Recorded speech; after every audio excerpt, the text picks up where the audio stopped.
जब सुने के होई भोजपुरी गाना बस बजे के चाही गाना।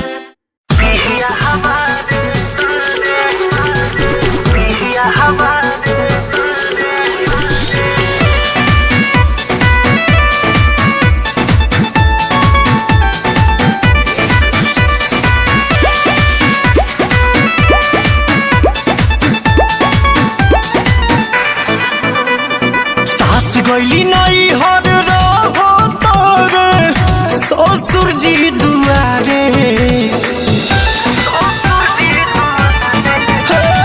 सास गईली नहीं हर रहो तोरे ससुर जी दुआरे।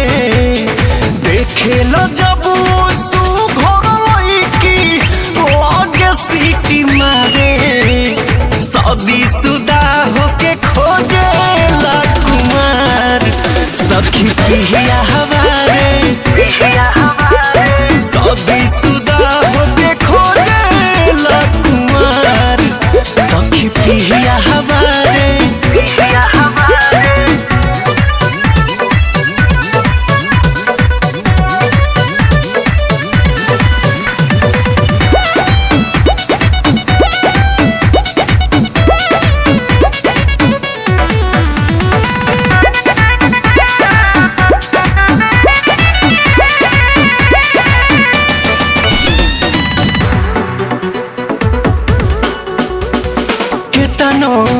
गरियाई कोनो असर नहीं बावे। हम कितनो गरियाई कोनो असर नहीं बावे। सिम रखले बाटे 4 गो उ बदल के बतियावे। सोचले न रही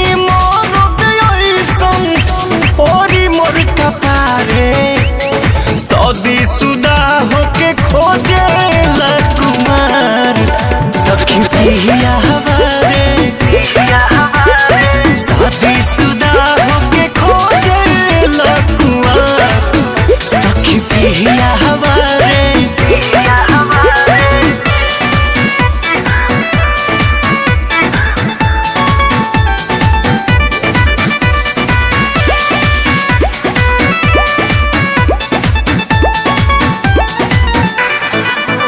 कॉलेजिया स्कूलिया के गेटवा पर जाए।